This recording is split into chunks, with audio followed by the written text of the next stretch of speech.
Clive the Geek here, and welcome back, Inside No.9 once again.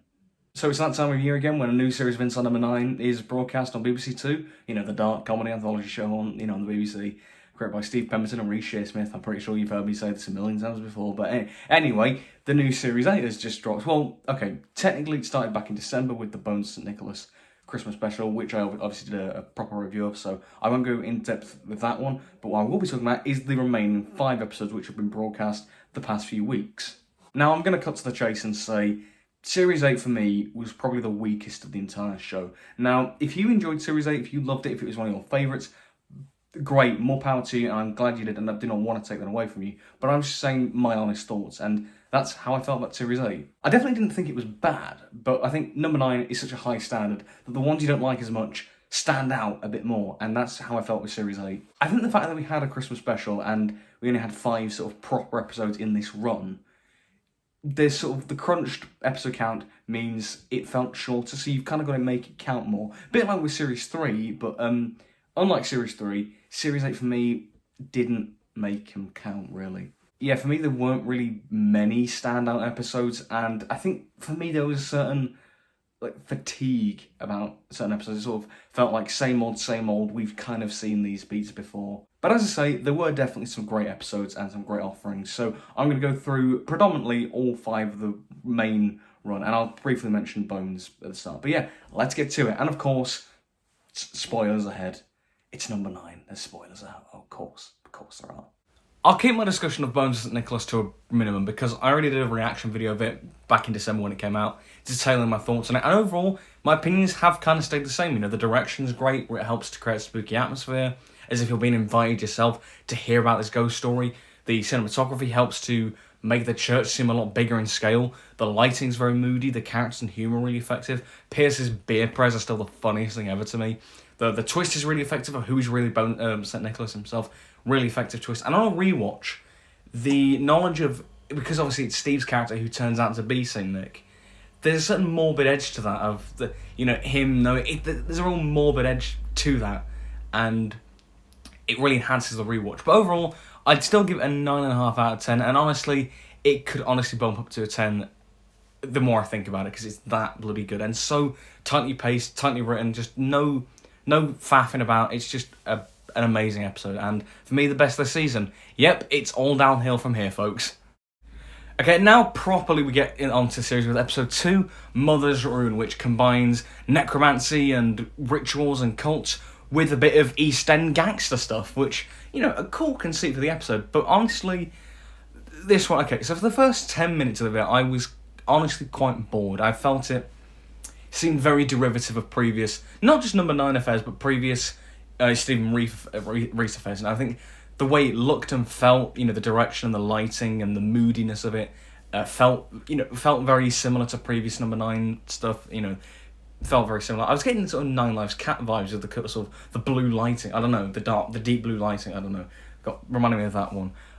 The whole necromancy ritual kind of stuff. I know obviously they haven't explored necromancy, but the kind of supernatural tone again felt similar to something like Seance Time, and there's definitely others, and also the the double act dynamic again. It felt very similar. Felt very League of Gentlemen, felt very similar to that kind of thing. I mean, Harry, who Pemberton played, looked and sounded a lot like his iconic Psychoville character David Sandbutts, who also reappeared back in Series 5 and number 9. But yeah, the thing is, it just felt very derivative. We've seen a lot of these beats played out before, at least I had. Then you had Anita Dobson and Phil Daniels rock up as Fran and Reggie, these East End gangsters and whatnot. The light switches on, they're just there in their holiday clothes, and then from that point on, the episode just becomes absolutely mental and hilarious. And those two, for me, absolutely the best guest actors of this season. They stole the show, and honestly, they upstaged Stephen Reece a bit. Seriously, the insane energy that they bring to the part is just amazing. The dark comedy with them, like how Fran's obsessed with some serial killer programs. There's just the great bit of dark comedy there with them.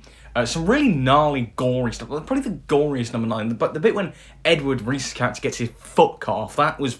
I thought Tarantino had just taken over for a minute. That was horrible. but in a good way. The fact that Reggie and Fran knew Harry and Edward's parents well, again, it ties them together as characters well. The sort of failed ritual to attempt to reach out to Harry and Edward's mother, to get them back, and they think that Reese has been possessed, but it turns out it was all a ruse, and then he ends up saying that Reggie had an affair, and Fran ends up killing him. They're just a really great playfulness to that whole final act, I think. And again, I really enjoyed that sort of dark comedy about the episode. I think the final twist with the parrot coming back and is the parrot possessed? Did the actual necromancy work? I think that was maybe a twist too many. It sort of felt like it was kind of piled on just because, and didn't really have a lot of impact. But I can kind of overlook it. But yeah, it's just one that there's some great elements to it, and obviously talking about it now, I think is making me remember it a bit more fondly. But I think that those first 10 minutes are a chore for me to sit through. But also just the story, the underlying narrative of it, I wasn't fully enamoured with. So I will give it, for now, I'll give it a 7.5 out of 10. But I think maybe as it goes on, I might think higher of it. So I might bump it up to an 8 in future, but not the best episode for me. Episode 3, Paraskevidekatriaphobia. Try saying that when you're drunk. It's the one about the fear of Friday the 13th and bad luck and whatnot. And I think as a conceit, that's a really good and creative one. It's quite fresh, and sort of how it explores those sort of superstitions that we have. I think that's a really creative concept. There's the cat, the black cat for bad luck, or saluting the magpie and whatnot. The way it explores these kind of everyday superstitions, really great conceit. And it starts off for me, I really enjoyed it. I think there's a certain sort of easygoing nature, the direction they'd sing, I think really helped that. But, it starts off very farcical, this sort of, situation comedy. You've got the poster woman getting locked in the bathroom. Basically the whole thing is that Reese's character Gareth has this fear, so he fakes being ill off work and on Friday the 13th. But yeah, he gets a package from a poster woman. She ends up getting locked in his toilet through bad luck and whatnot. So he goes upstairs and then he's in the bathroom, and then he ends up putting the shower on himself, so he's all soaking wet. Then when he comes back downstairs, there's a ladder in the middle of his house. Then Steve appears as a worker with his granddaughter with him. Then a woman in a peacock outfit is just in the house. What? Where did that come from? It has a very and then this happens sort of structure to it all. It's just throwing stuff at the screen. Here's a ladder. Here's a woman dressed as a peacock. It throws these kind of things here, but usually I'd say that's a bad thing, but here I think it works because, one, I find it very funny. It's so random that for me anyway, you had no choice but to laugh. I found it really funny. I enjoy farcical comedy when done well. But I think there's a certain fast-paced nature to a and then this happened kind of structure.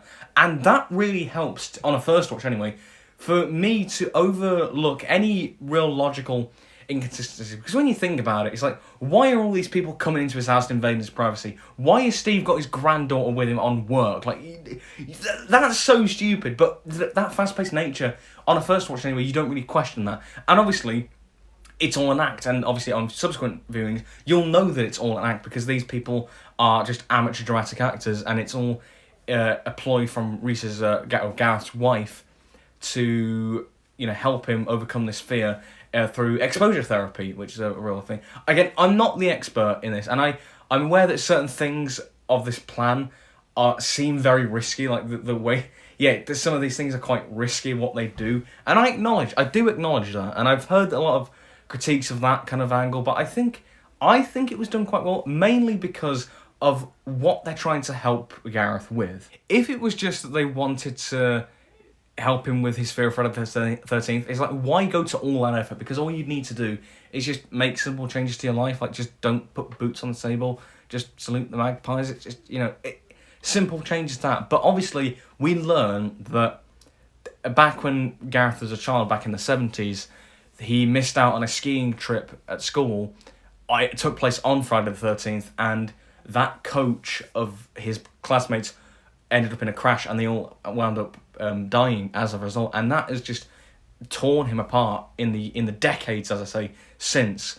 And I think when you know that and how serious it isn't just a simple case of he has superstition. It's a deep-rooted trauma, And I think Reese is so good at playing these kinds of characters. Like, look at Wise Owl from last year. I think he's just really great at playing these characters, and there's a sort of real sincerity that you're just so invested in it. And I think because of that, I'm able to really buy it, because it's not just, oh, let's just help you with your Paraskevidekatriaphobia. It's very much an attempt to heal that internal trauma that he's felt for decades, and it would eat up with you inside, even if obviously Friday the 13th only comes around a few days a year. You know, that trauma still lingers, and I think that's why I think it really has a impact, and really strong impact, especially for me on a first watch. This is hit like a ton of bricks, and the imagery of the shattered mirror with all of his classmates in the shards, I think that's a really great bit of imagery and helps convey it, and I just think it's really impactful. And at the end, when he sort of overcomes it, when he puts the brolly up inside, a great sort of character arc, I think. The only critique I have of the episode personally is the very last scene, where after he's put the brolly up, he thinks he's fine, and he's overcome this phobia and superstition, and then his wife ends up getting hit by a car outside the window. You can see it in the same shot, which I really feel undermines that kind of character arc. Now, I don't think the wife died. I think that's definitely headcanon, but it doesn't look like a fatal accident. But still, it just felt like it undermined his character arc over a little bit. But overall, despite that issue I have with the ending, I love this episode. And despite it not being the best objectively, I think there's Bones St. Nicholas and another one we'll talk about later are objectively better. This is the one that I'd say I got the most out of, so I'm going to give it a 9 out of 10. I love this one. I genuinely did. Episode 4 now, Love is a Stranger, which covers the world of online dating and whatnot, and there's also a Lonely Hearts Killer afoot. This one, again, was kind of a bit like a sort of the same tier as sort of Mother's Ruin. It, to me, I didn't really click with this one. I wasn't really feeling it this week. I think it starts off, the opening scene, where it introduces on the radio the Lonely Hearts Killer, and it's, they use that sort of online dating as their means to get the victims. I thought that was a really interesting conceit, and I was like, I can't wait to see where this goes. But then, for quite a big chunk of the episode, it is just sort of these online dating vignettes, which I just didn't really enjoy that much. I will say, I thought Vicky was a great character, and Claire Rushbrook gave a really great performance. Almost as she was. I know I said Fran and Reggie, Anita Dobson and Phil Daniels were the best guest stars. She's sort of a close third, if you will. Like, she was also fantastic and really held the episode together, I think. And even though I'm not mad on it, I thought she was really great. But the people she was interacting with, however, I did not find at all interesting. Matthew Horn's character, I'll be honest, by episode's end, I completely forgot about him. Francis Barber as that scammer, again, just sort of felt very one note. Reese and Steve's character, although there was sort of a novelty in how they looked, there was sort of, Steve is this bit of a geek, and Reese in like old man makeup. There is a certain novelty when you first see them, because it's a bit kind of comedic, but for me, the novelty wore off very thin. Reese is like an old man out of touch. Steve is like a geek who's got a weird sort of hobby, solving Rubik's Cubes and whatnot, and he sort of cheating on his wife. To me, it felt very broadly written, felt very one note, and I just didn't connect with them, and I didn't really connect with what they were saying. Even though I thought Claire Rushbrook's acting was really great, and what the stuff that she was getting, like the kind of abuse and hurtful things said to her, I think she played it really well, but the rest of them just felt really one note and broadly written, and I just didn't connect with them, and that's what really sunk this episode for me. A good point of reference for me of something else that I watched recently, The Rocketeer, which is an early 90s comic book film where Timothy Dalton's in it, he's the villain. But with that film, my main critique of that film were the characters. They felt very one note and hollow and written. And when you have most of the characters for you feel like that, you just don't really connect with it. For me anyway, the only character I connected with that film was Dalton's villain, really. He was like, when you don't have strong characters, the heart of your film, or the heart of your story, or in this case, the heart of your episode, just isn't really there. That's just how I felt, and I didn't feel the weight of it, really. I will say I got into the episode more towards the latter chunk of it when they introduced Jay, who I just found out recently has done some motion capture work for the recent Guardians of the Galaxy 3, which blew my mind. I mean, doing this and number 9 at the same time, I mean, that's mad. But anyway, he, I thought, was quite compelling. The fact that he had the mouse emoji initially to hide his sort of facial burns, I thought that was very compelling, and sort of how he didn't want to be judged in that sort of way. I thought that was actually, really compelling, quite touching as well. And I think he had chemistry with Vicky, and that's when the serial killer plot came into fruition, really, and that's when I was kind of getting more into it, and it turns out Vicky was the killer. I know a lot of people saw this coming from a mile off, said that they could work it out in the first 2 minutes of the episode, and I personally didn't quite make the dots initially, although the thought definitely crossed my mind, and I can understand why. It is one of number 9's weaker twists, but I was enjoying that sort of last chunk of the episode more, and what it had to say about kind of online dating culture, and dating culture in general, thanks to the online world and the impact it's had and whatnot. I was enjoying it more, but I feel like if that part of the episode had been just fleshed out more, given Vicky a stronger motivation, given Jay a bit more time to develop, I honestly think it would have been an all-timer for me. But as it stands, 7 out of 10 I'm going to give it. It just wasn't, as I say, I just didn't really feel it that much. Episode 5, Hold On Tight? Well, yes, but actually no. It was advertised, episode 5 of the series was advertised as Hold On Tight, which was going to be a number 9 set on a bus, which I think Stephen Rees have been sort of pestered to do by fans. When are we going to get a number 9 bus episode? And apparently they didn't really want to do it, especially Rees, who, they just didn't want to do that. Per se, I think it definitely has story potential, as any scenario would do. But if they didn't want to do it, and if they weren't if they didn't have any passion to do that idea, then I was cool with that. But what happened on Thursday, the 18th of May, was that, number 9 is not on tonight, rather a new quiz show by Lee Mack, 3x3, which of course makes 9, I figured that. But, let's talk about it.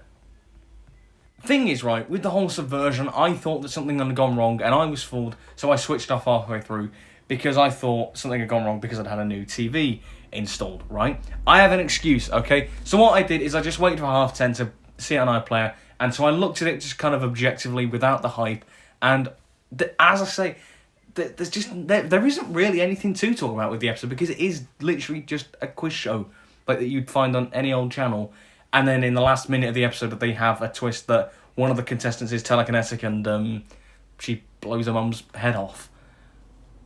I think YouTuber Unleash the Ghouls put this perfectly. It felt like 28 minutes of faff for a 1-minute punchline, and it pulled its triggers too late. I 100% agree with that reading. Because, that's to me all it is. It is just dead space. It's just filler. It is just any old quiz show, really, and I just couldn't get on board with that. And I think, I tell you what, something else that really annoyed me is that watching it, I could see through the whole naturalistic facade they put on. Certain things just give it away. I think there's certain bits of dialogue that felt very ham-fisted, like, let's put our minds together. No, people don't speak that poetically on a game show, especially on a game show when you're under pressure. People don't speak that poetically, like they're talking out loud, like they're speaking their thoughts aloud. Maybe it's just because I'm used to seeing stuff like ITV's The Chase, semi-regularly with my family. So I'm used to the kind of behaviour of contestants and the presenters and whatnot. And some of the humour as well, again, fell in that bracket of just the naturalistic approach, just broken. Like, Lee Mack made a joke late in the episode about, like, a child line, and I know Lee Mack's an edgy comedian, but in that context of a presenter of this sort of game show intended for a general audience, that kind of dark joke, like, that just felt so out of place in this context, and it just, right. Although Lee Mack, I will say, I do like Lee Mack, so he was a highlight of the episode to me. But because the main body of the episode is just a run-of-the-mill quiz show, there's just nothing to talk about. It's just dead space, as I say. Also, the twist with Catherine being telekinetic, for me, all the foreshadowing it seemed like all it was. If you skim through the episode, there is foreshadowing. But to me, all it seemed like was just ham-fisted dialogue, like the let's put our minds together, minds, get it, haha, funny. Or if it's not that, it's Catherine just looking a bit stern at other contestants as they give ridiculously stupid answers. That's all the foreshadowing seemed like to me. And then the actual twist at the end, for me, had as much weight as a paper bag, quite frankly. It just, no impact at all. It was all this episode for me was just subversion and shock value, and I was robbed of a potentially great story. And I think it just, I don't want to say that Reese and Steve did this out of spite, because it was like people, you want your bus episode for number 9, tough titties, you don't get it, we don't want to do it, which is fine. And I'm not going to say they did it out of spite, because that is not like them. But I think the best way I can put it is that its heart wasn't in the right place. It didn't feel genuine to me anyway. It just didn't. Yeah, its heart wasn't in the right place. That's the best way I can put it. But yeah, it was the only episode of number 9 thus far that I flat out dislike. I would give it a 4 out of 10. The only redeeming factors is Lee Mack, and I can respect trying to be bold and different, and I can respect that. But I just don't think it paid off ultimately. And finally, we have The Last Weekend, which thank God that this episode came, because honestly, this series, for the most part, wasn't really doing it for me. So I can at least take solace in the fact that the bookending episodes of this season were fantastic, and this was probably the best outside of Bonus St. Nicholas. I thought this was great, and it felt like a real throwback number 9 to something like you'd see in series 1 or 2. It felt a bit more stripped back, a bit more simplistic. Obviously, you've got predominantly the double act of Stephen Reese, and it just felt more tight, more. It was just a lot better, and honestly, it's the only one of the series that I have an incentive to really rewatch. And also, it's one that just gets better. The foreshadowing just gets better, and it just works. The main focus of the episode is about this couple, Chaz and Joe, played by Pemberton and Shearsmith. And although obviously there is a twist later in the episode, which the final act is dedicated to exploring, the relationship, I think, is really well done. Now, I'm not one to bang on about how good representation it is, because I'm not qualified on that subject. But I thought, personally, it was very well performed by both of them. And even though it obviously turned out to be kind of a falsehood in the end, the ideas that it portrays about relationships and the certain struggles that partners can go through, it felt very universal and can resonate with anyone. And I think that's why it works. No part of the episode felt like it was undermining anything else. It still holds up in its own right, even if it was subverted later. Which is the problem I had with the other ones, like Mother Druin. The first 10 minutes are a bit of a slog just to get to Fran and Reggie, or Love is a Stranger. The online dating parts felt very tedious, but, I had to sit through them just to get to Jay and Vicky. Here, both parts of the episode were strong in their own right. I think the cabin setting was really good. The music, I think, really helped. The Christian Henson's score had this sort of melancholy, off-putting tone. It created a really good atmosphere for the whole thing. Sheila Reid's character, Molly, I think it was, she was a nice sort of addition to the whole thing. The humour and the writing was really great, like some really witty dialogue and some great lines that are really good, like foreshadowing later in the episode. And when you pick up on them, and now thinking back of certain lines that sort of foreshadow later events, like, it's just really clever, really clever. And some of the humour, like Stephen Ree's dancing to the Blue Jeans Baby song had me just belly laughing. It was just, man, it was great. But then we get onto the main twist, where it turns out that Steve's character Joe didn't love Reese's character Chaz, and that basically Steve has been trying to get to Reese for the past 9 years. Get it, 9? Because Reese was a former pop star in the 90s. That's where the Blue Jeans Baby song comes from, and it's stated that he would sort of hound people on like MySpace, in the early noughties, and it turns out that he hounded Steve's daughter to the point where she attempted to end her life. But 9 years after being on life support, it was switched off, and Steve's character wanted revenge. And first of all, the way that they get revenge, Reese ends up in that sort of like cement-filled bath and is just left to stay there, and then obviously all the ants and wasps just come, and it's a bloody gnarly death. It's again that sort of classic number 9. It's bloody gnarly and nasty. But also it really shows the impact and the danger of sort of online abuse and how far it can go. And it's really like hard hitting, I think, and it works. It's I think it's really effective. So I'm going to give it a 9 this episode, and it's one that genuinely does get better the more I think about it. And I'm glad I'm glad it ended on a high.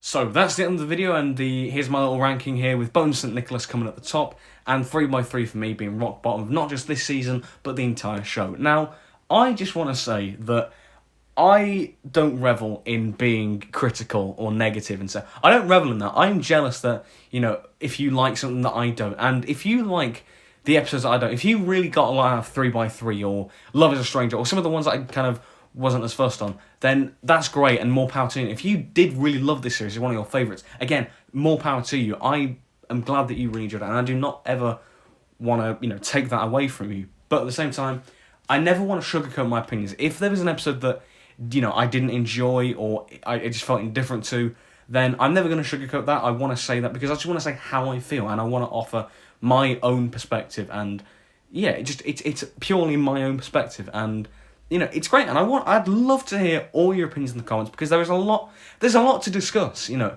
and you know, that's the great thing. Even if we don't agree, there's so many things to discuss, and the amount of people who have, you know, the reviews I've seen of the episodes that I differ on, and the things that have been pointed out, it's like, oh, I didn't realise that, and it's, you know, I like the discussion in the comments, so as long as you keep it civil, please let me know what you thought in the comments below, what you thought of the series overall and the episodes. Be sure to like and subscribe and all that great stuff, and this is Clacker Geek, signing out. Goodbye, everyone. Forever and ever,